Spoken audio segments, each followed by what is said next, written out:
Welcome to the Lights Out podcast. This is Chris Lights Out Lytle, and this is our journey to document the history of mixed martial arts. I have brought with me my friend, the MMA detective Mike Davis, and together we will preserve the history and hear some great stories from the world in the era of the no-holds-barred. Thank you and enjoy. Ladies and gentlemen, we've got a very special guest, the local guy on the Lights Out podcast. We've got Lewis Taylor. Lewis, first and foremost, man, greatly appreciate you coming on, bro.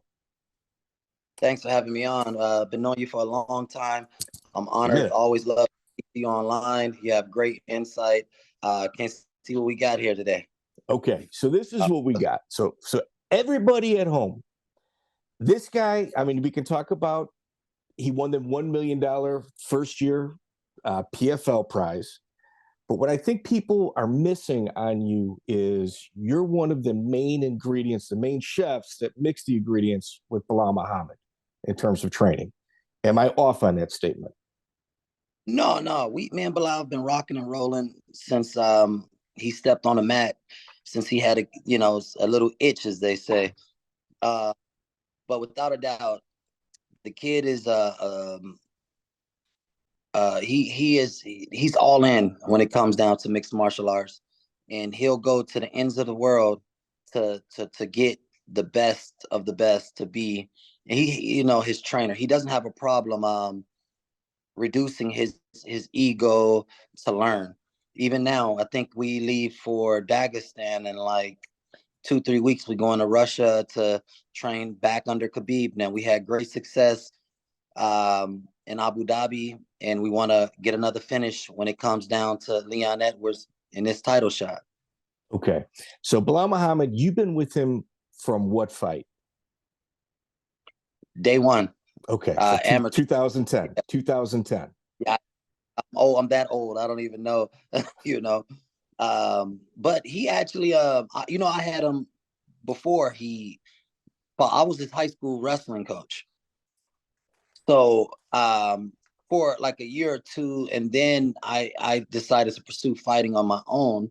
He went off to University of Illinois, and then he started training with me like on the weekends for mixed martial arts. And he just learned so fast that it pissed a lot of people in the gym off, because I felt he was ready for his first amateur fight faster than most of the other guys. And some of them, they got offended by that. But the truth is the truth. I'm never going to lie to somebody. All right. So I've got almost 25 years experience in mixed martial arts, like in combat sports in general. There is two people that I have talked to that I said, man, I think you're going pro a little too soon. You haven't had enough amateur experience, and the little amateur experience you had, you've completely blown through everybody. And both of those fighters had 2 amateur fights and went pro. The first was Darren Elkins, and the second was Belal Muhammad. For sure. Them two, good company. Good company. So Belal's first fight was in 2010 at Bourbon Street. And I was shocked at how composed he was for a first-time fighter, both on the crowd he brought, as well as the way he acted, made weight, presented himself. Where do you think that comes from with Belal? Back then he was younger, a little bit more of a hothead.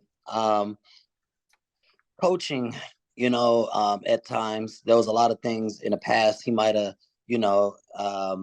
behind the scenes, but it's always been in him, he to just be a professional. He's always been a student of the game. And when he decided to leave university and his studies and to pursue a dream of becoming the best in the world, a world champion UFC fighter, he didn't take that step lightly. Like a lot of guys, they take that step, but it's really so they can play in the pond more than, rule the sea. Right. Well, you were with him his entire career prior to the UFC, but his first UFC fight was Alan Jouban, and it was a loss. Yeah, it was a great fight, man. It was a great fight. We got hit with the it's different when you. And the problem was I had never experienced it. So most of the time I give people, I'll tell them, I'm not stingy with the information. So I'll tell them everything that they're gonna see, smell, whatever I can, help them. That day was epic. When we stepped out, they pulled those curtains and you saw, famous people that you only see on TV. You see all the legacy UFC fighters, and they all good luck, and they all talking to you. You get stuck. But Belal went out there, he put on a great show. Jouban just so happened to drop him twice in that fight, but I still believe that another 10 seconds and we win that fight. Okay, so it's a fighter's first loss. What's the conversations like backstage, and where's Belal's head at? Belal's head is in Never Land. He's gone, Belal's gone. I think I was on the side, but it was hours and hours of depression, and pretty much me trying to make sure that that hole that he was digging for himself, from feeling like he let this person down or that person down. And it was just me trying to keep him from going into the well and making sure that the light was visible whenever he wanted to look up. A loss is obviously a loss. Oftentimes defines a fighter, at least themselves mentally, to where Belal, something else takes place, like the Vicente Luque rematch. That was a hard first fight. Going into that second fight, the confidence of Belal was almost as if like he had the fight won before he walked in there. With Vicente Luque, where does that come from? The thing is, we even when we win, we don't stop. Like, I don't like.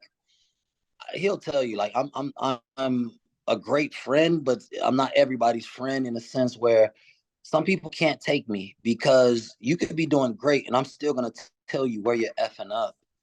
And we whether we win, we lose, we're trying to get better, and we never put our feet up.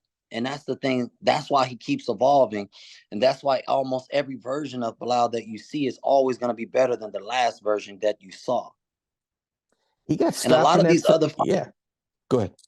Yeah, those other fighters, they win and they go on vacation and they go have a few drinks, and they pat themselves on the back too long. The people around them pat themselves on the back.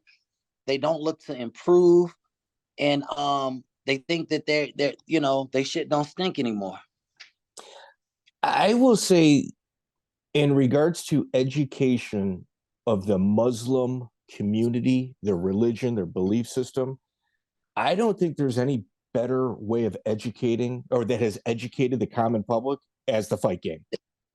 No, like I said, I'm headed to Dagestan in a couple weeks. Whoever would have, I never even heard of Dagestan before Khabib now.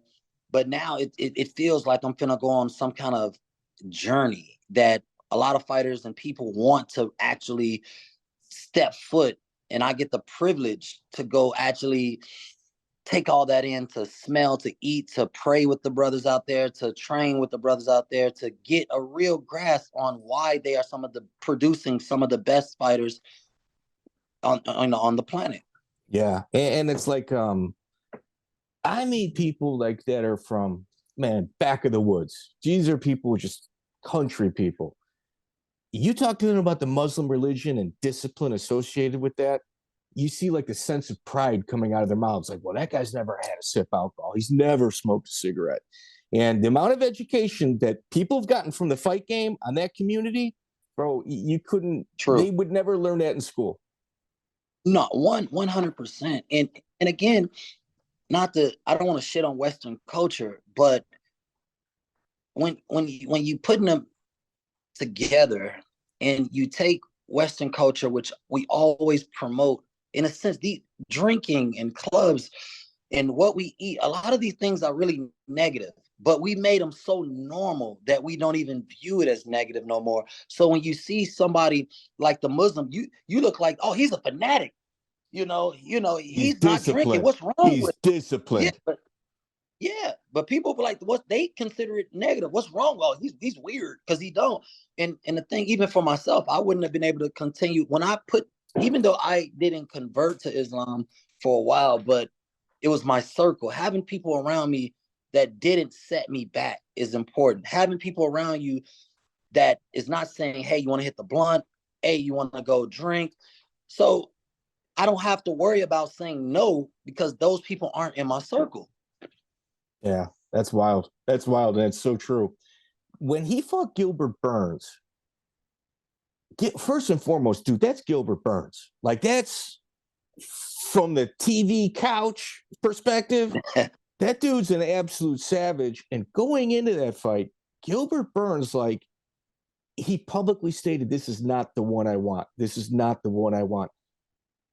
I never, like, at that moment, thought like that Gilbert Burns would have publicly stated, hey, man, like, if there's somebody I definitely don't want to fight, it's Belal Muhammad. It seemed like there was a mental edge before that fight even started. That fight was it was forced. You know, we've always been ready to fight Gilbert. Well, you took it last minute, and, though. Yeah, no, Gilbert forced it upon us because Gilbert wanted the title shot next. And Gilbert was planning, he just beat Masvidal. And they needed a substitute fight for that Jersey card. And Belal was going through Ramadan. So in Gilbert's eyes, it was a perfect time to call Belal off the couch and to force him into the cage. And Belal, we weren't ready, but Dana White and, you know, the brasses at the UFC basically told us, like, yo, look, you either take this fight or you know, you can forget that title. Yeah, you're gonna sit. But yeah, no, not even sit. Like, they basically told him, like, you know, it is what it is. Like, you know, because Belal had beat Sean Brady. Sean Brady was undefeated. Sean Brady was touted highly as, you know, the next champion, the next coming. And when Belal beat him, people act like they just completely forgot how good he was or how much they had his cucumber in their mouth, you know? But it's true. But when Belal beat him, you know, they forgot all of that. And then again, Gilbert Burns is a dog, a savage. Dude. And look at the Cosmo fight against Burns. But Belal, he stepped up. He asked for the fight to be 5 rounds, which is gangster. You know, he was coming off a bum ankle, Ramadan. It was probably the hardest weight cut we ever had because we only had 3 weeks to cut 28 pounds. You know, but we did it and we got the win. But Belal gets no credit because a hater's only gonna see what they want to see. Gilbert leading up into that fight, he may have called out Belal, but I saw in one of the press, like in one of his press interviews, he literally said, man, this is not the one I want. This is not the one I want. So there was doubt in his mind before he walked out to that cage. And Belal's ankle, you guys never used it as an excuse. You never even admitted it took place. What actually happened to make his ankle like 3 times the size of what it would be normal? His ankle had I forgot who he kicked in the elbow like around 2 weeks before. So we actually had to cut that weight with no running. Oh my God. You know, we cut 28 pounds with no running. You know, he couldn't jog. He couldn't, you know, what I mean? You had to make adjustments, not excuses. Yeah. All right. Well, let's talk about yourself. You're a product of the Eastern Illinois wrestling team. Oh yeah. That's EIU alumni. One of the most famous wrestling teams in terms of MMA fighters, possibly in the sport of mixed martial arts. Your coach, Ralph McCausland, I think his name was. He had a McCausland. He's a Hall of Famer. He got inducted, I think last year, to the Wrestling Hall of Fame. Ralph McCausland, shout out to him. He had a particular type of wrestler that he would just kind of be drawn to. What was your experience with him, with Ralph? The thing is, it really wasn't Ralph. Ralph didn't really control the room. It was the room was split between is a guy named Vladimir. He was a Russian silver medalist, a gold medalist from like Belarus. No, not Maciejewski. Not Maciejewski. Aaron Shenko. Yeah, it was two Vladdy. Yeah, it was Maciejewski and the other Vladdy, Little Vladdy. I just called him Big Vladdy, Little Vladdy. Okay. So Little Vladdy was at EIU, and Little Vladdy was a dog. You know, he was a little guy, but man, I watched that man knock out like 3 people in like 15 seconds in a street fight. And him and Matt Hughes, of course, so the room, Little Vladdy recruited me, but Little Vladdy was, you know how Russians, they go to extreme. So I took the softer route. I joined Matt Hughes's side of the room. But it took me like, I would say 2-3 months before Matt, he couldn't offer me anything anymore. And so then I finally moved over to Little Vladdy. It took me like another 3 months before I was able to surpass him as well. Okay. So for people at home that don't know, Brian Ebersol, Matt Hughes, Jason Veach, Chase Beebe, Jason Beaver, Mike Russo, Ed Carpenter, Clay French, those guys all fought at very, very high levels, and guys were all in that same little wrestling room. Rushing, Dexter Wright. It's so many. It's so many fighters out that gym. It's EIU. Yeah, like if I was like a high-end MMA gym, those coaches I would grab and have them scout talent for me. But you know the culture. It was EIU had a culture that just made fighting. When Matt Hughes is your coach, and you got to remember at this time UFC is new, MMA is new. You know, MMA is just starting, and we're driving to Chicago and driving here for local shows. We need money. We're just going to fight on a weekend to make a couple $100, and we'll go to these, you know, Hammond or wherever. You know, we'll just go fight. Hey, yo, let's go fight. And we're broke college students, you know? We're broke college students. We're jumping in a car and we're driving to wherever it is to make a few bucks. And it was nothing that was supposed to be a long-term career, but it was fun, and it put a couple dollars in our pocket. And we're wrestlers. You know, we're not afraid to fight. You know that about any collegiate wrestler. Like, we get down. Yeah, big time. Your first fight, April 7, 2007, you fought Kevin Wachhaus. You were 28 years old. Was it a little surprising to your peers that you'd be stepping into the cage at somewhat considered a late age? The thing is, you got to remember, the fight game is pretty much not, it doesn't have standards. Like, because it's new. It's not like boxing where you're already aged out. And at 28, I was a All-American wrestler. So, and I had people like, Terry Martin, Rashad Evans, coming out the city, who I'm looking up to, like, yo, these guys can do it. I can do it. I had gotten in trouble with the law as well. So I needed a bridge. I needed a bridge to give me time from my troubles with the law and getting a solid career company job. So I used MMA as my bridge. It was my body. I can take care of it.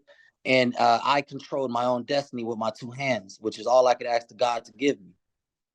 I will tell you, in terms of making money and fight, that's a very poor financial decision because there's so little money in MMA. Yeah, but I didn't know better. I didn't know better. Now, good. I tell people the same thing.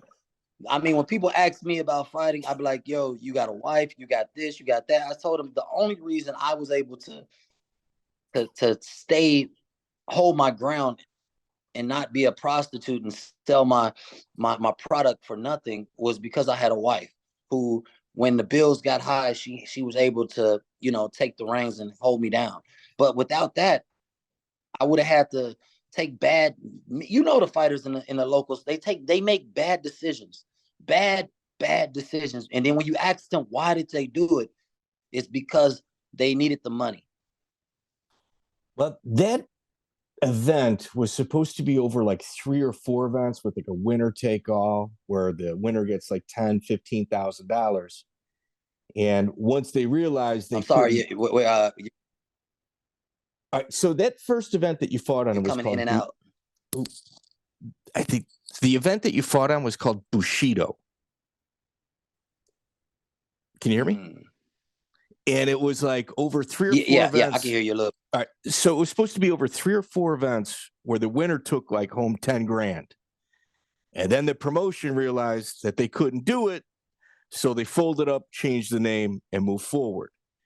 Your second fight is at the UFF Kevy Boy Promotions against Youlian Banov. Yeah. Another promotion that didn't pay anybody.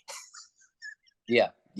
That dude Kevin, he still owes me about $35,000 because I put money into the promotion. Did you really? Yeah.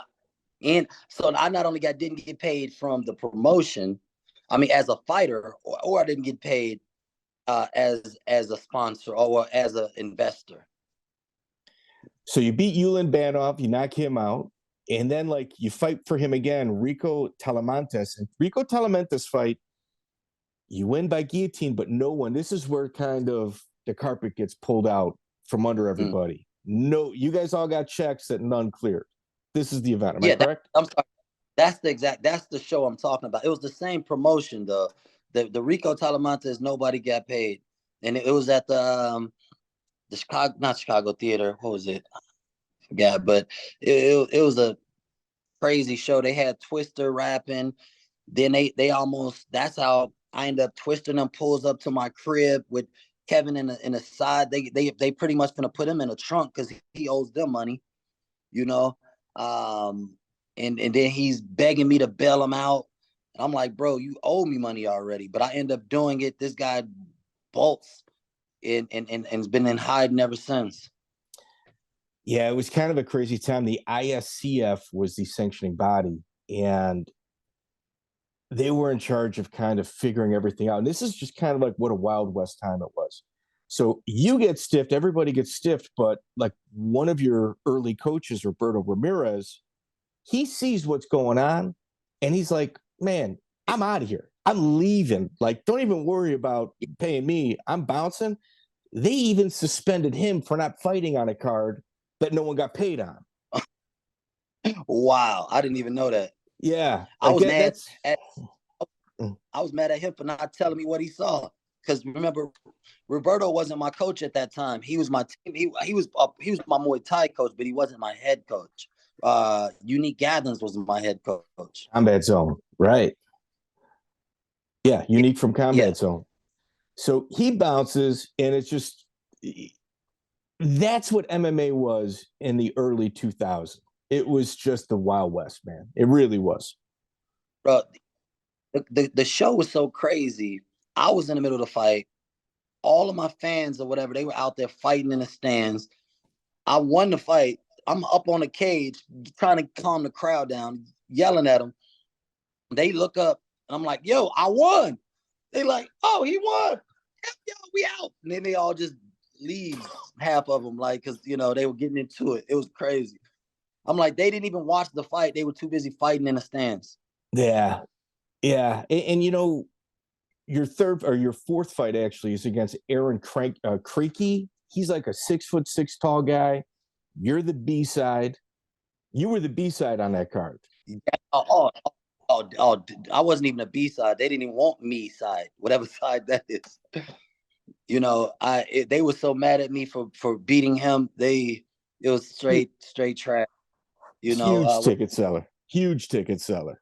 Yeah, they were heated because they called me in on like a week's notice to take the fight. They didn't think I was training, and I was, and I took the fight, and then it was Braulio. That's what it was. So yeah, so then I'm like, I destroy Kreke. They're mad. I get out the thing. I go to speak to Braulio. He's like a smug dick about it, you know. And I'm just like, hey, so can I get another fight? And, you know, I'm like, what'd I do to you? You know, you hit him with a slam and he never really recovered. And in my opinion, that was your coming out party. Like, Yeah. people understood that Lewis Taylor was the real deal, and to kind of be careful with who you match him up with. And Adam Maciejewski, who you fought on the adrenaline card, is a phenomenal nail. He's durable. And any cardio issues or little chinks in your armor, a guy like Maciejewski would have exposed. Yeah. Adam's a Tough. stud, bro. Stud. Yep. But the thing was, I wasn't ready for Adam's level, and it was probably it was a mistake on my part to step up and fight him. But I thought that MMA was not supposed to be boxing, and I didn't know I should have protected my career better. So I took that fight. I didn't realize so many people were scared of Adam. Yes. Adam put fear in a lot of 205 heavyweights. People did not want to fight Adam. And I was like, I thought we were supposed to be proving who's the best fighter in the world is. So it didn't matter. I was like, yo, I'll fight him. But I will say, he hit me one time. That was one of the first and only times my entire body had told me what to do in a fight. He hit me. My body said, put your hands up. But it was just crazy because he clipped me good one time. And I just remember my entire body telling me, hey, keep your hands up. It wasn't a coach. It was like an internal voice speaking to me from somebody else punching me that hard. I was like, what the hell? You were not real picky with your fights. Like, you literally were one of those guys where just give me a name, I'll go. And Steve Patterson, black belt under Compredo and Leo Valdez, although he's 1-0 at this point, regionally speaking, at this time, he's probably one of the best black belts in the game for fighting at this time. And that's your next opponent. Yeah, Steve. And I didn't even realize, I had so many people after I knocked him out messaging me, thank you. I couldn't, he did this, he did that to me. And I'm like, what?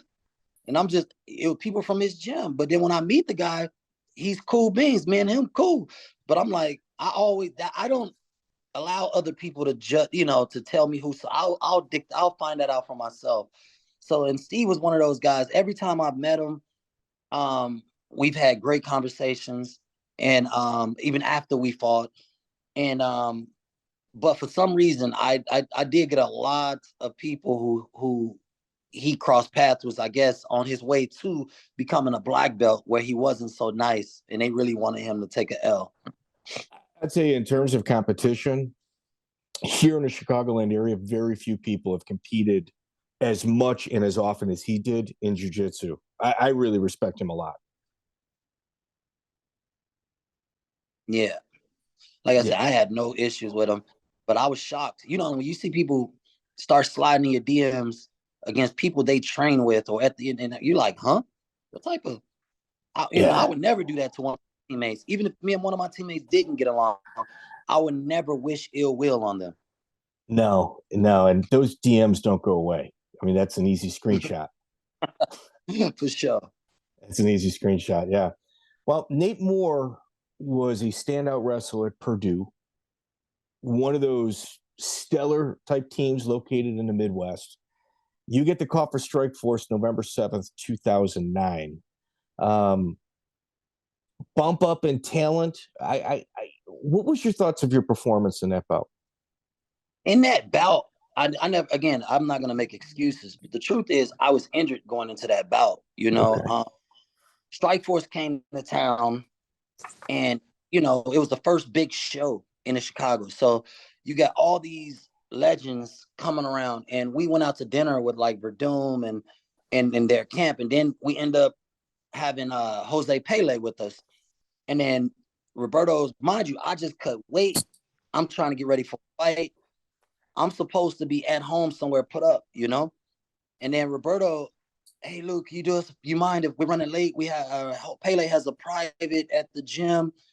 You want to just ride with us? It's only an hour, and then I'll take you home after that.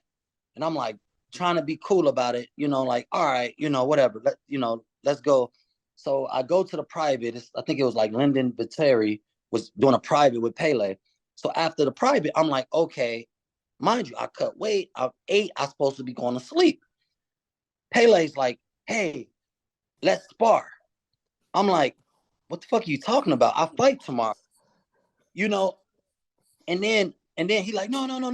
I just wanna just play around. And so, and I'm like, bro, this man's crazy. But I'm like, whatever, it's Pele. I'm trying to play nice. And we're doing light touches. And then out of nowhere, the man head kicks me full blast. Like, we're doing light touches. Out of nowhere, he head kicks me. Bam. Like head kicks me. I'm down. And I'm like, what the fuck was that? So now I got a lump. I'm iced up the night before my fight. You're not even rehydrated. I'm totally pissed. And I'm looking at Roberto and I'm apologizing. I'm like, bro, like, I should have been, you know what I mean? Just total drop the ball on everything. And I'm like, what the fuck is this? Then the thing is, what Pele was trying to do was injure me. This was his plan. He tried to injure me so he could replace me in the card. But I end up still taking a fight. And then so he's like, I'll replace him. It's okay. And I'm like, what the fuck you talking about? I'm fighting. And then they like, this is America. This is not some jungle in Brazil. Like, we got rules. Like, I got to fight. He literally he tried to sneak, and I didn't see it coming because I'm still thinking, and I'm like, cool. Bro. Yeah. I'm like, literally, bro, straight. And then again, I get into the fight. Now, I just got injured the night before. My head's not where it should be. And I don't fight the way I should fight. That's crazy. But we're talking 2009. That's absolutely what was going on at that time. 100%, especially here in the Midwest. You beat Curtis Bailey by KO. Ryan Sturdy is your next opponent. He's out of Team Coran. Jeff Coran, one of the first group of black belts coming under the Pedro Sauer system. He's 12-4-1. Like, you're taking hard fights. This being one of them. Yeah. I mean, at that point, I already believed I should have been in the UFC, and I was trying to make a case for that.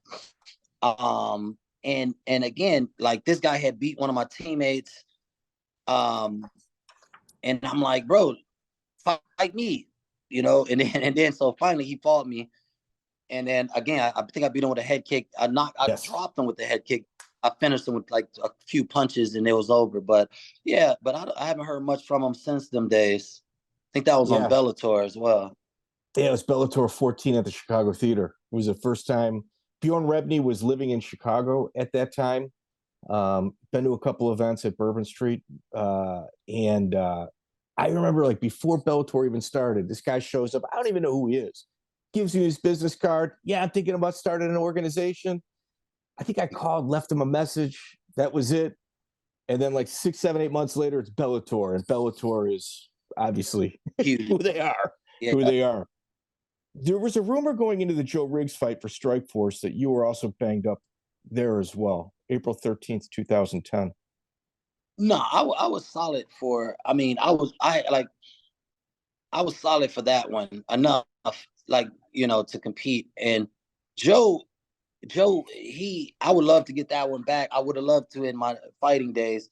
He just showed me what being a veteran is, I believe I mean, in my eyes, I beat him the first round, second round, going into the third though. But what he did in that fight, I was kicking him, but he was checking the kicks.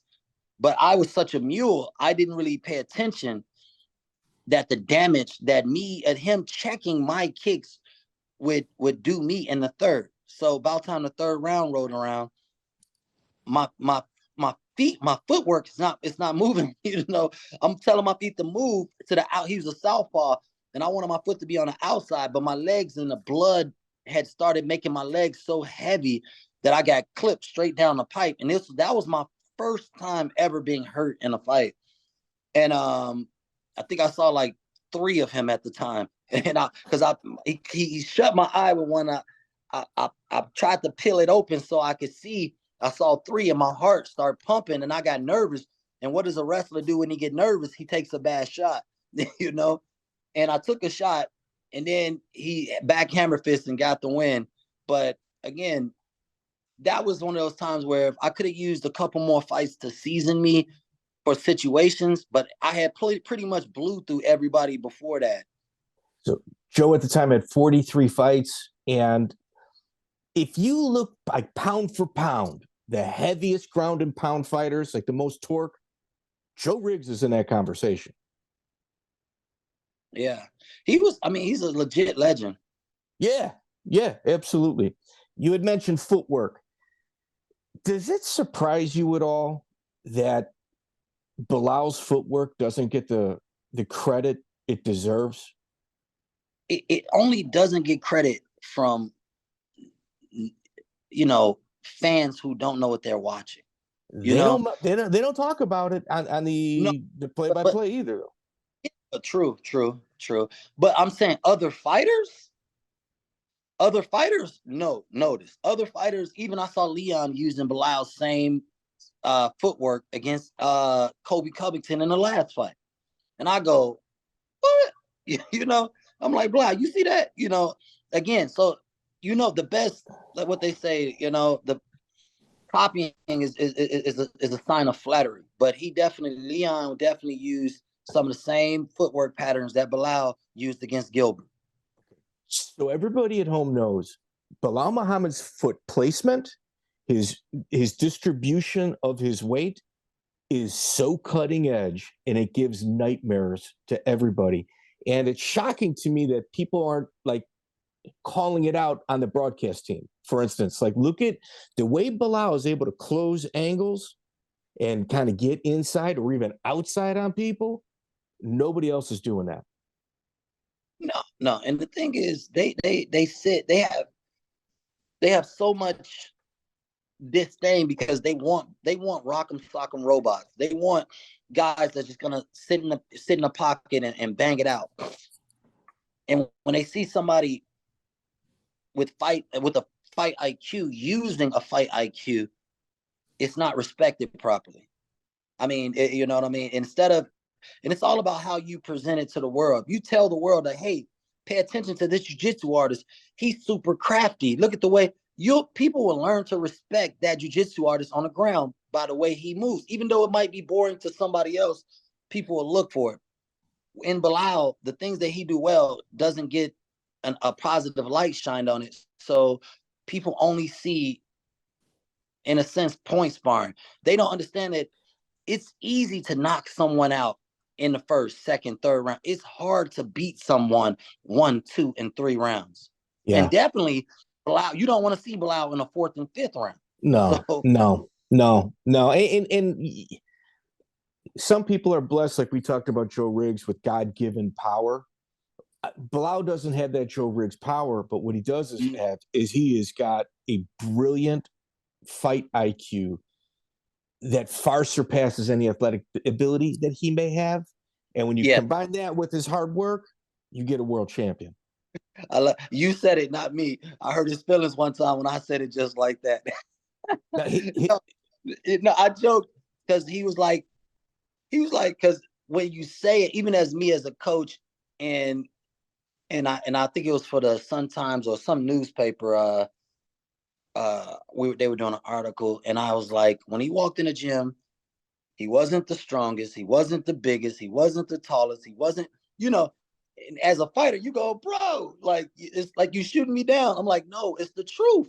But your work ethic, your heart, your chin, your fight IQ, discipline, these are intangibles, and intangibles that a lot of people never had to work through. It's of course, a basketball player, whoever, football player, when you're born with these God-given athleticisms, you never had to spend you put the extra time in to develop these things, or to at least bring your strength up enough to compete with the strongest guys around. And that's something Belal, if you ask Belal about me, And the thing is, no matter who he trains with, he compares them to me. He'll be like, bro, they don't hit harder than Lou. They're not stronger than Lou. That you understand? So for him, it Yeah, puts yeah. he had no fear because he's like, nobody in front of him's gonna be tougher than me. So he knows this. Well, he says that. He actually says that, like publicly in interviews, he says that. You as a trainer, obviously you guys are going to Dagestan in a couple of weeks, but Belal's camp doesn't leave really driving distance from Chicago. Like he might go up to Rufus every once in a while. He hasn't gone in a while, but he doesn't really leave Chicago too much. Does that surprise you? Like we did the no, see, we did when Belal first left, we had CFT, Chicago Fight Team, we had Daniel Rubenstein, Daniel Wanderlei. And Daniel was our jiu-jitsu instructor. And then when Daniel left, he left for Rufus Sport. So I'm still a purple belt. So Belal and everybody, they left and followed Daniel to Rufus Sport. But then the energy at Rufus Sports changed and Belal came back home.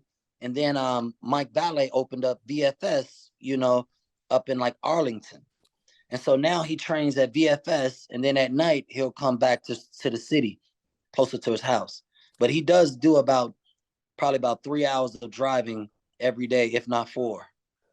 So many guys, Neil Magny, Clay Guida, Darren Elkins, just to name a few guys that fought on that next level from the Chicagoland area, Curtis Blades, they've all left.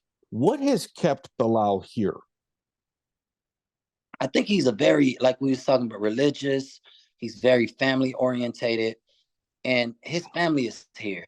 And even if he can't eat, they're the type to have Sunday dinners. They still got those Sunday dinners and things like that. And his mom, she's the salt of the earth. She's a great cook as well.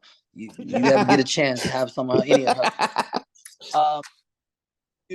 And so I just feel like he's still a mama's boy, and he wants to be close to home. So no matter how bad of a day you had, how many licks you took in sparring, you get with your mom, and his mom does not care anything about MMA or fighting. She don't watch the fights. She prays for him, but that's it. So, she's not gonna ask him about houses, but she don't care about the fights. She cares about her son.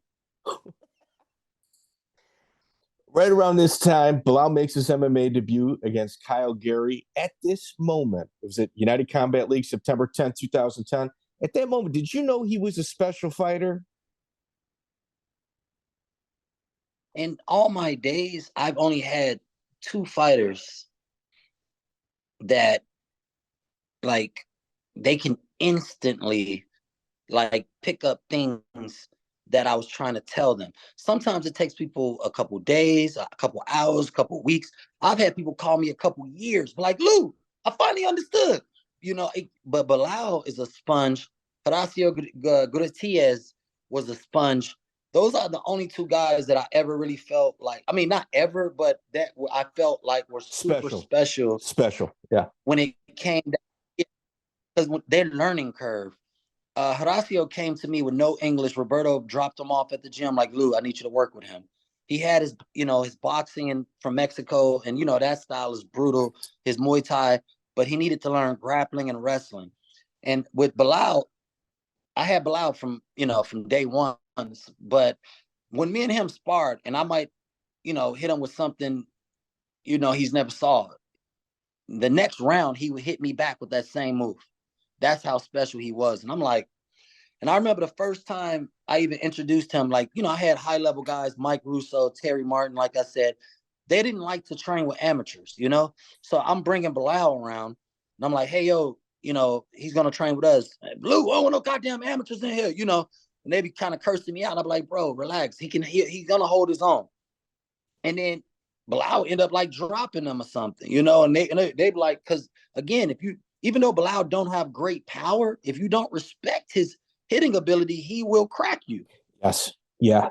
Yeah. His angles are truly incredible. They're very innovative. Yeah. That's you also tried out for the Ultimate Fighter season 13. What was your experience like? man, it at the time, I still don't know why I didn't never make the show, but God moves in mysterious ways. Because it was crazy to me because I went there. I think every time I tried out, I did like most of the time. They only have you do like one jiu-jitsu match, right? They had me do two. Both times I submitted both of the guys I rode with, I submitted them in like less than 13 to 30 seconds. And I'm like, bro, like I just cleared every day. And I submitted the first guy so fast, they was like, wait, all right, let's get somebody else in here. Submit the second guy like this. Then I turn on the TV and they got these same people that I tapped out on the TV. I'm like, bro, this is some bullshit. Yeah, that was your dream too. I remember you were telling everybody, hey man, I got UFC or bust, UFC or bust. Yeah.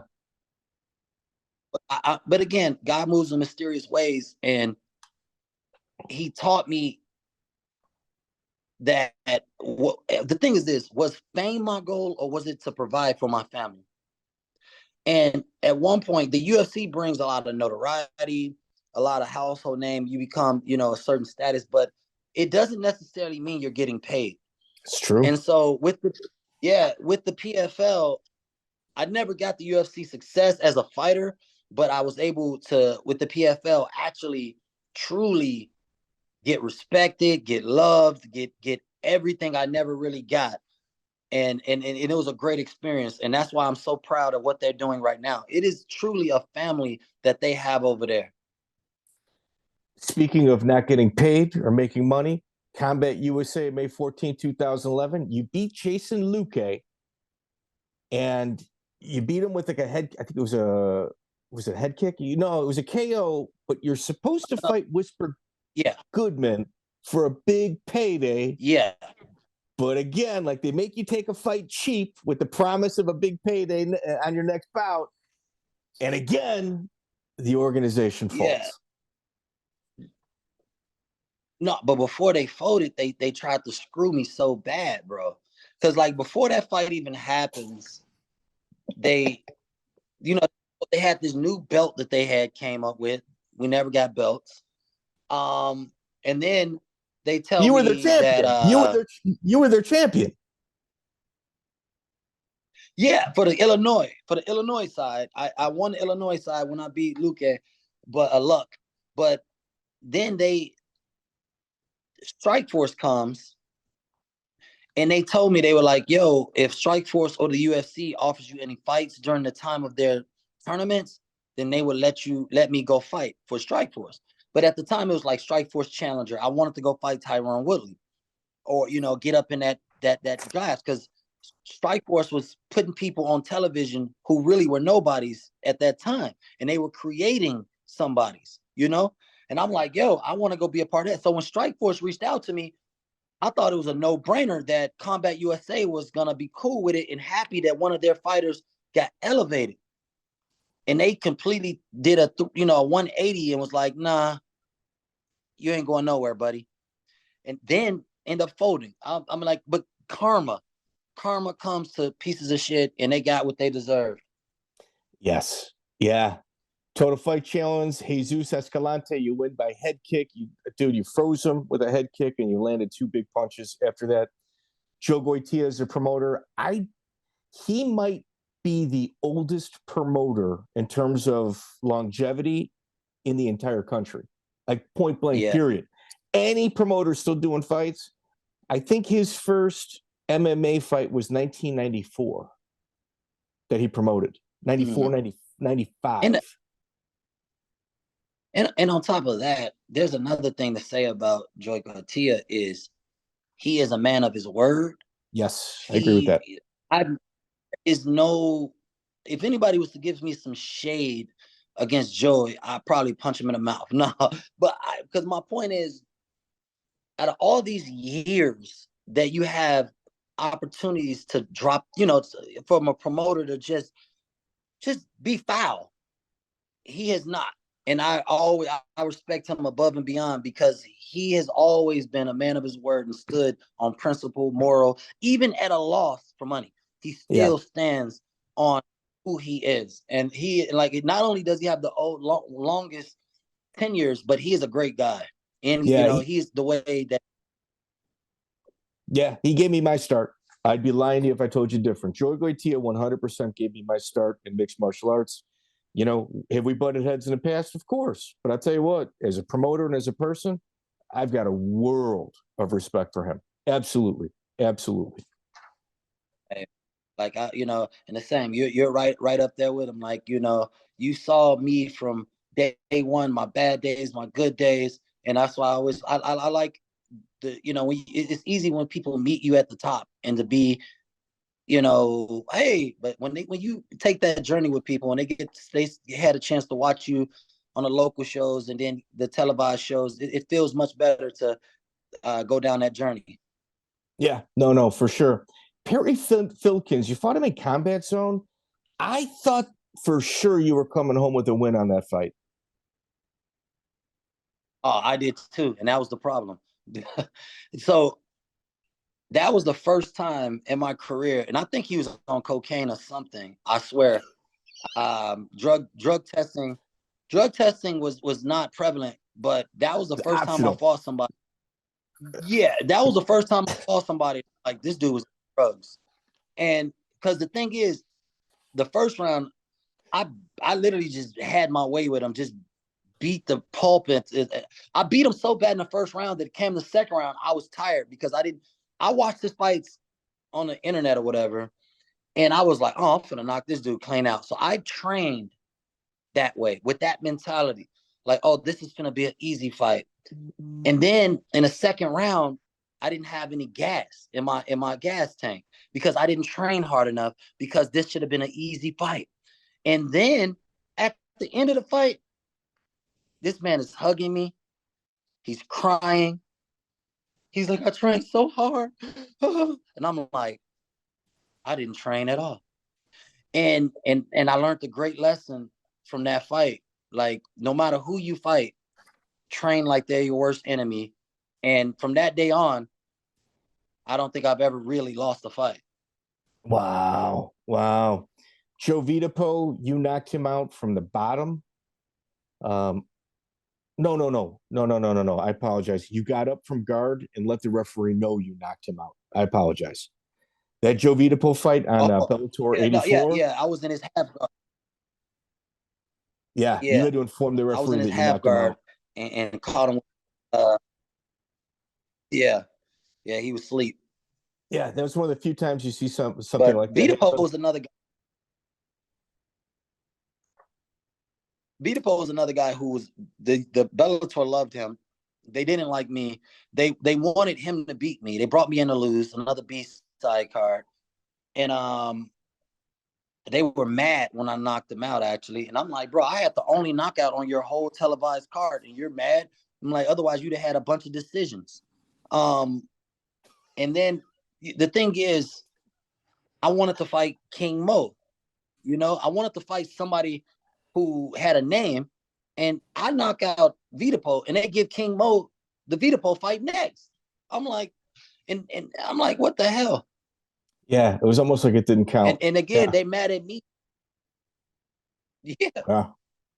Well, you go on a tear. Eric Hammerich, Robbie go two. He's out of American Top Team Savage, Minnesota. Brian Houston, and then you get the call to the UFC. 2015, you were supposed to fight Uriah Hall. What happened? Yes, that would have been the fight that fight would have put me on a map for real. It was on a Conor McGregor card in Boston. Man, but it really showed me what pieces of crap are at the UFC at the top. Because I injured my back and it was having some kind of knots and spasms. And so it was hard for me to try to train or cut weight. And my manager told me, he was like, don't say nothing, Rubenstein, he like, don't say nothing. I'm like, what do you mean don't say nothing? He like, don't say nothing until after weigh-ins, and then we'll pull you from the card. You're like, well, you'll get paid, you'll get your show money. And And I'm like, bro, no, Uriah Hall is training for a fight. I'm like, that's a dick move. So I'm like, no, this don't feel right. And so I pull. He like, bro, if you tell them they're gonna tear your contract if you pull out this fight. And I'm like, bro, I'm not doing this to another fighter just so I can get paid, And so I tell the UFC I'm injured. They say, oh, thanks for letting us know. And they tore my contract up. You got punished for doing the right thing? 100%. That's crazy. That's crazy. I'm going to be honest with you. At this time in your career, me included, we're thinking, when's this guy going to get his shine? Like, you're way too dangerous to fight regionally. Like, when you went out of state with Filkins, you had a little bump in the road. There was a lot of questions in regards to, like, you as an athlete and how dedicated you were at this moment. And then you go to World Series of Fighting. And then you go to World Series of Fighting. And you really make a name for yourself. Is that the first time you met Ali? Well, you got to remember, Ali, again, even before. So you remember World Series of Fighting, right? So every time I was on the schedule to fight, they had my contract for 2 years. And every time I'm on schedule to fight and I get matched up and then one of Ali guys get pulled or something happens, I get pulled off the card and Ali guy gets placed in my spot over and over. It was one of those things with Ali where if you can't beat him, you better join him. And I'm, that's just the game you got to play because he's going to always take care of his fighters. And if you're not one of those bigger managers, then you're going to get bumped. I'll tell you, the flack that Ali gets, it's never from anybody he's ever managed. Not a single person that he has ever managed speaks negatively about him publicly or even privately. Never heard a single bad word. Nah, but like I said, at that time, I was on the opposite side of the fence, and I'm looking at their paycheck, and I'm looking at my paycheck. I'm like, bro, but in the end, we again, Ali and Ray Sefo, none of those guys, legend, but none of those guys like me. None of those guys like me. When they brought me into the WSOF, I think they were just doing Rubenstein a favor or something. They never planned on really using me at the level that I thought I should be at. But when they finally did use me, I think they put me against their number one contender, Corey Davila. I submitted him in like 23 seconds with a standing guillotine. And then they put me against John Jones's up and rising protege at the time, undefeated prospect Phil. So I smoked Phil in a second with another guillotine on the ground, left him, in cardiac arrest. Now watch this. So then they call Henzo, who's your number one guy, and then they give you David Branch next, who's training with Rafael Natal. Rafael Natal's main training partner. Yeah, huge size difference. Branch, huge, but again, like he did his homework on me, and it was a great fight. It was one of in my opinion, the ref sucked. Like I can't remember who he was, but he did I've never been in a fight where me and the other guy were just bored. We were like holding each other like, hey, on 3, we're breaking. We were breaking ourselves in that fight because the ref just would let the inactivity continue. And about time the 5th round came, and I knew the UFC was about to buy out the WSOF, or a lot of the champs were about to leave. So I knew I had nothing to lose. So I was just like, bro, either you beat me or I beat you. He got the win. And I still think at that time, he was one of the only major 2-belt champions. He had the 205 belt and the 185 belt. But again, if you ask him to this day, who's his toughest opponent he's ever fought, he's going to tell you me. he was there since day one and absolutely their poster child. David Branch was. Yeah, big time. Yeah. Big time. In the professional fight league, you get Zach Kahn, Anderson Goncalves. I mean, you win Kahn with a decision. Goncalves, you stop in the third. Goncalves is on an 11-fight win streak when they give him to you. Andre Lobato, he's 24-8, 17 subs, 5 KOs. You beat him by decision. That guy's friggin' a savage. And then you jump into the 4-man tournament with Rex Harris and John Howard. These are huge names, dude. These are huge names on the independent scene where these like John Howard and Goncalves, those are UFC level fights, but you're fighting them in an organ, in the PFL. Those are big fights. Yeah. Andre was my first fight in like a year. Because remember the PFL, when the WSOF left, they had my contract for the PFL. So they didn't do a show. They did like one show in 2 years. I had the one fight. And so I had almost a year layoff or something like that. It felt crazy. But luckily during that whole time where I wasn't active, Belal was active. And so I was just able to really pour all my energy into him. And then right around the time that the PFL came, Belal had already established himself in the UFC.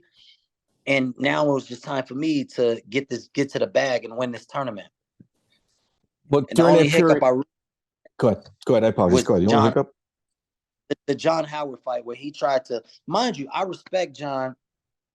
And I'm like, I didn't never see him trying to take the back door out because he tried to fake an injury when we fought.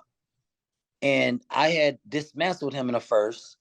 I was coming off of dismantling him in the second. It was 10 seconds left.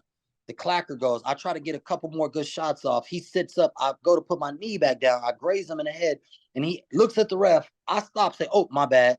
He looks at the ref and then goes, oh, I can't fight. And I'm like, and that was the time I really, really, really loved Rex. I'm sorry, not Rex. Ali and Ray Sefo, because they were not going. They said they had my back 100%. And then when they told me that, they stood on it. Went to the scorecards, and I was able to make it to the finals where I knocked out Abus Nurmagomedov. Well, no, wait a minute. You're waiting for them to figure things out. Was about 15 minutes. Yeah. For like 14 minutes and 30 seconds on live TV, waiting on them to find a rule book. So you're sitting in the ring waiting to get bad news for almost 15 minutes. Like in theory. Yeah. In theory, you're thinking bad news is coming. Yeah. Mind you, Belal, I don't know at what time period I decided, fuck this. I went to get out the cage because I'm like, bro, this dude's milking an injury. And so I went to leave the cage, Belal's them grabbing me, but my emotions is high. And I guess I pushed Belal. I'm trying to get out the cage, and they finally calm me down. I go sit and wait. And if I step out that cage, I automatically lose. And I never become PFL champion. Really?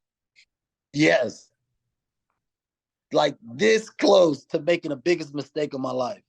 And Belal's at this moment with Belal hasn't really made a name for himself. And in your eyes, this is your high school wrestling student. This is still one of your students.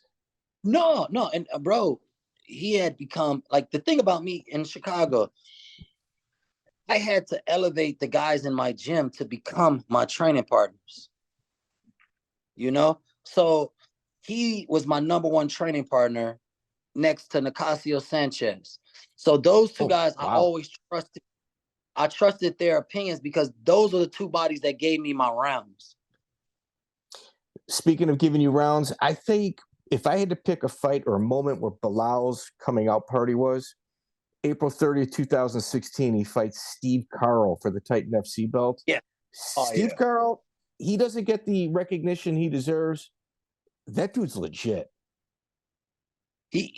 What he's good at, and this is why I studied this fight, because this is a championship fight. They paid Belal Titan. They paid him peanuts, like crumbs. I think they gave him like $1,000 for a title fight or $2,000 for a title fight. Steve Carl made like 20, 30 grand. But anyway, I'm watching Steve, and if you watch all of his fights, he gets pummeled in every fight, first round, second round. He is probably one of the greatest fighters who knows how to play possum. And then the minute these guys' egos drop their shield, he catches them. And that's what I told Belal. I said, bro, this dude is the best guy I've ever watched at playing possum in my life. He would just lulls guys to sleep. And then the minute they get over zesty, he catches them. And that's what he did. And so I said, Belal, don't go for the finish until I tell you to go for the finish. And then finally, when I knew Steve was really beaten to a pummel and it wasn't an act anymore, I said, I was in the corner, I turned my camera, I said, finish him. And I just recorded Belal getting the finish on him because I knew it was time. Abbas Magomedov, he's 22-3-1. It's $1 million on the line. Where was your head at the night before? I was in a great place. I had nothing to lose, everything to gain. So I had no pressure, and it sucked because along the way, people did not want to hear the real words that I had to say. They wanted me to keep talking about the money. That's all they kept asking me, like, what you gonna do with the $1 million? I'm like, bro, I don't care about the $1 million. I am a 38-year-old fighter. I need a world title. You understand? You know what I mean? Like the money ain't what I'm here. I'm here to make all of this journey mean something. You know? I tell you, along the way, you had a lot of really good people along the way. Let's talk about a couple of them. Unique, your first trainer. Oh, Unique. Again, great. Some of the best cardio. As a cardio coach, I told him and Roberto, they never wanted to do a business together, but if them two would have partnered in on a gym, we could have had some great fighters out of Chicago, more world champions. But every man for themselves in the business. But unfortunately, as good as a coach, as good as a conditioning coach he was, because he comes from a Navy SEAL background. And so a lot of the martial arts part, he winged. But when it came down to conditioning, he would make sure that all of his fighters were the best conditioned in that cage on any given night. He's on the south side of Chicago. The amount of good that he does for the inner city on the south side, man, you got people preaching on Sundays. They haven't done a tenth of what that guy has done for the community. Yeah. And still at it. I still respect them. Again, but fighters don't pay bills. You know, you got to have a real setup. Fighters are broke. You can't depend on a fighter winning a world title to keep your gym alive, unfortunately. Some of the beginning guys that you had mentioned, Roberto Ramirez, Lyndon Viterri, Mike Cannon. I know he goes out with you guys quite a bit. He's in Belal's corner. Why don't you give us a little breakdown of those three? Let's see. Lyndon was in and out. You know, Lyndon, unfortunately, he's one of those guys that you as a coach, you have to allow your students to be better than you. You have to want your students to be better than you. And if you don't, then there's a problem. And Lyndon's one of those guys. He's fine as long as you're not better than him. And the minute you start tapping him or getting close to submitting him, he's not going to work with you. And that's the problem I had with Lyndon. But great guy. But make sure you stay below him. But when it comes to Mike is a pure Illinois boy wrestling, pure wrestler, southpaw. Mike's OCD. He has 50 jobs at any given day. So with Mike, he could have been a fighter. He could have been, I don't know what level he would have been, but when fighting didn't pay the bills, like you said earlier, when the checks aren't big enough to really live the life you want, Mike understood quickly that, yo, this ain't gonna pay me. I'm out. I'm gonna go be a fireman. I'm gonna go be a contractor. I'm gonna go. That's how Mike is. But Mike's still there for Belal, and they have a great friendship. And then when you come to my ace Bone Cone, wait, first, before I get to Roberto, let me talk about Herc Hayes, rest in peace. Man, dude, whoa, hold up, dude. Yeah. Got him right there, bro. 100% Herc Hayes. Absolutely, please do. Yes, yeah. So again, Herc had been there for day one, and Herc is not he doesn't pick the best words all the time, but he's not a yes man. But that's what you gotta have people like Herc in your corner. Like I called him, I'm like, that's my favorite asshole, rest in peace. Like Herc, when it came down to creative strikes and just not teaching the cookie cutter combos that certain coaches teach. Like Herc would go to, take upon the Dutch style, and he wanted all the fighters to fight southpaw, even though if you were right-handed. Like he took it from that perspective, and that's all he just wanted. And Herc was probably just like Unique on the conditioning, but he also was better on the striking and the jiu-jitsu. But again, fighters don't pay bills. And that was Herc's problem. When you put too much into the fight part and not the gym part, which is going to get you the money, the kids' classes, the mom, the women doing cardio, kickboxing, those are the ones who are going to keep your lights on. The fighters have to complement them. When you build your gym around the fighters, it's never going to work. But my man, Roberto Ramirez, again, he used to be just my Muay Thai coach. And me and a bunch of guys, we needed a place to call home. And Roberto was working security at like Ford City Mall. And we would see him at the mall. Yeah, we would be like, yo, what's up? He'd be like, yo, I'm thinking about opening a gym. And I'm like, bro, if you open a gym, I'll be your first student. And he said, for real? So me, Dexter Wright, Jeff Golden, we became his first 3 students. And was Dan Bolden? Was Dan Bolden? Was Dan Bolden there as well? Dan Bolden was still mixing it in with Unique more. Okay. With combat. Rest in peace to Dan too. With Herc, and we're going to close on Herc. Yeah, he recently passed. He had a lot of health issues. He didn't like sharing that information with people. Like I knew he had some kidney issues, but like he kept everything so quiet. Well, maybe outside of his circle. No. Well, yes, but I mean, outside of circle, yeah, until it was bad. When he actually, we're men, Mike. You know what I'm saying? Yeah. As men, do you really want to go on Facebook and go, woe is me? You don't, You don't. As a man, like we're going to take that shit to the chest. What they say, if he dies, he dies. That's the way we're going to ride it out. And Herc was a man to the grave. And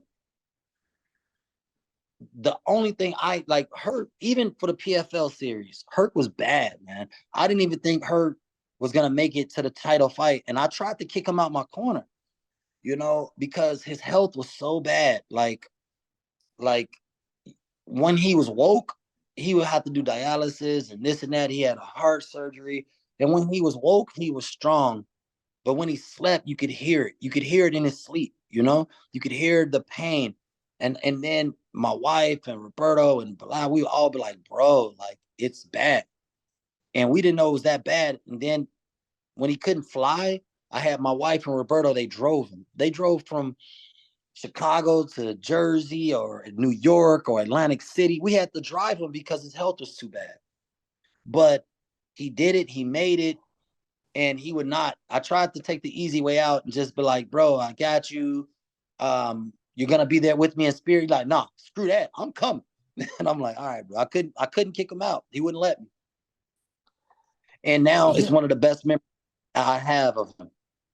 I'll tell you, he was all in. Like you had mentioned, you were all in. Belal left college to be all in. man, so that guy spoke fluent Spanish. Most people would never know that. And no, man, I really appreciate the moments that we had together. I really liked Herc a lot. As a human being, the world is not as good of a place without him in it. Now, and that's the thing I tell people about him. When he lost his ability to train people, that's when he died. And so he had it was like I thought, that killed him. Not being able to helping other people motivated him to for the last 4 years. I asked him even after I won the title. I said, "Herc, bro, you gotta go rest, take care of you. You gotta, do this and not." And then he was like, "Bro," he said, "helping people, training people is my reason to get out of bed. Them and my daughter Sasha." He's like, "That's all I got to live for, bro." And he was like, he said, "If I don't do that, I don't got nothing." And he was not lying. Once he could not stand up, he died within not even 2 weeks. Just oh my gosh. Like an elderly person whose spouse dies and they follow. That's how it was. Not training people was his life. Him watching other people get better was his life. Yeah, I respect him. Lewis Taylor, I'm just going to be very direct in regards to this. In regards to trainers, I don't think you get enough credit, but I'm not sure. I think it's partially your fault. I'm not going to say you're not self-promoting because that's not the human being you are. But if you're not telling, I mean, you are one of the best trainers in the game right now, man, and you're not getting the credit you deserve. The problem is there's no loyalty in the sport. These guys that cross your path, they're not loyal to you. They'll take your knowledge and they want you to help them. They want you to pour into them. And when you're empty, they're going to forget every drop that you gave them. And so it's that part of the game that keeps me from wasting my energy with too many people who aren't loyal. And it's cool because I got the people around me who do believe in me, and I'll continue to pour into them. Next up, we're going to have Juana Walton. He's going to do his debut boxing match out in Puerto Rico on the Jake Paul card. And then we got Belal going to fight for a title in April. And then we got other guys in the gym that I know I still believe in that has great potential to go on and do great things and for Chicago and for themselves. So there's two types of trainers. There's the big game hunter, the poacher, and then there's the guy that takes somebody from their white belt all the way up to their black belt or the UFC debut. There's very few people that are able to be an actual coach. And it kind of hurts me to hear, like, what everything you just said is 100% true. There's not a single word that came out of your mouth in regards to how you see fighters. It's 100% accurate. But it saddens me that we got a coach, an actual coach, that's got all this ability, and he's not getting the shine that he deserves. I honestly feel that. Much appreciated. But keep a close eye out for me. I just moved into a new area. The community wants me to participate and bring my knowledge to the area. And beyond that, I have a couple high-profile fighters that can help me vouch for my case besides my own accolades. So Juana is a beast. Probably already got 5 million followers on Instagram. Juana Walton. Belal's a beast. Probably already got 500,000 followers on Instagram. UFC, finna get this title. Once we get that title, it's gonna change. And again, it's never about, as a coach, you always supposed to play the shadows. But the fighters that really know what they want or what type of person they want in their corner, they'll find me. And those are the guys I'll pour into. But I have a family of my own. I have 2 daughters. They're playing sports. My wife, I'm in a financially okay position where I don't have to chase these young guys to get validation. I'd rather go to my daughter's softball game, my daughter's basketball game or volleyball game. I'd rather be in the stands with the old grandpa who finally can watch their grandchild play sports, because they missed their own child because they were too busy getting to the bag, And so that's something I appreciate, that God gave me the ability to watch my children, be in their lives. I got them for another 4 years. In 4 years, I can dive right back into MMA. And MMA, they don't really love me. So I can give myself to MMA in that time once I'm done giving myself to my kids. And then I could be all in with every Joe Schmo that walks through my gym doors or random that wants to train. Then I can do it. But right now, as a family, I got nothing better in my life going than taking care of my kids and my wife. Absolutely. Well, Belal, I'll tell you right now, man, much love and respect. Big things are happening with you guys. And, man, I look forward to seeing the Leon Edwards, Belal Muhammad fight. It's right around the corner.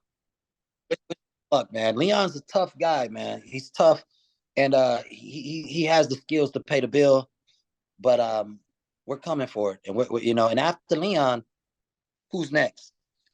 Belal's already chopped almost everybody all the way up. He didn't get an easy route there. 15, 14, 12, 10, 9, 8, 7, 6, 2. There's almost going to be nobody there that's not going to be a rematch. We're going to have the Shavkat. And who's at the Shavkat? Cosmo's not at that weight. We can maybe do Usman or Kobe. But when you get below, Belal's already beat everybody almost. I tell you, it's pretty incredible. He's, in my opinion, has got the possibility of becoming Chicago's first homegrown talent as a champion. Yep. Yeah, first. Lewis Taylor, man, greatly appreciate it, man. Thank you so much, bro. Appreciate it, man. I'll catch you. Great talking to you. Ladies and gentlemen, I thought that was pretty good. I mean, he was absolutely very candid in regards to the local scene, what took place. He didn't pull any punches in regards to what he thought of certain people. And, that's kind of what makes this place special. If you guys like this and you like the content, please like, share, subscribe. We cannot grow any bigger without that. We grew 70% from last year. Like our 2023 it literally, we grew 70%. And we do about 120,000 downloads a year between like all of our social media, not social media, but like iTunes, Spotify, and YouTube.